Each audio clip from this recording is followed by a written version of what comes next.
want to shoot a quick vlog concerning ductwork modification and PSC motors. Just want to talk for a minute about the steps you can take to address issues with airflow. Now I'm going to ask you guys a question and have you tell me what you think, because this is just, the way I deal with things might be a little bit different. You come to a job, you have, let's say, whatever unit you're working on, a furnace, an air handler, a package unit, driven by a PSC motor, for example, and you're not getting enough airflow because your ductwork is too small. Your static is too high, your blower can't push the right amount of airflow because the ductwork's too small. Let's say you had a 3-ton machine and someone hooked it up to 14-inch supply and return. So it's just a little bit too small. You're not getting the air you need. What do you do in that situation?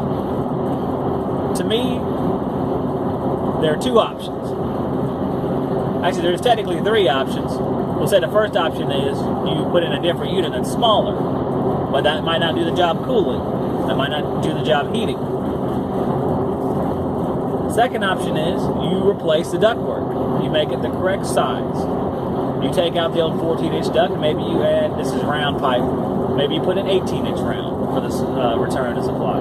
Now you can do half measures to try to help, like leave the supply there, since typically it's harder to modify a supply than a return, and take the return duct and blow it up as big as you can. Maybe blow it up to 18 or 20, just to drive the static down on that end, so you can try to get a little bit more airflow.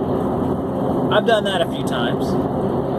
Some of these X13 motors that are pushing air against a small ductwork, they're kind of pathetic. Now you think the X13 motors will be better at PSC, but sometimes it's the blower curves look kind of pathetic. They might not be as bad, but it just, after dealing with true variable speed and seeing how well they perform against higher static, X13 is a far cry from true variable speed. Some of these, I guess, broad ocean X13 motors, in my opinion. But there's a third option to this. I mean, if you don't want to change any ductwork or anything like that, let's say you had a half horsepower motor in that unit. You could try going up with the horsepower. Suppose you took a half horsepower motor that was in a 3, maybe even a 3.5 ton system, and you put in 3/4 horsepower. Now what would be the pros and cons to doing that? I think the first pro would be that you could actually push the correct amount of air because of the power of the blower. Now you'd have some high static, but you might get the power that you need out of that blower. I think the biggest con would be that you're going to be noisy.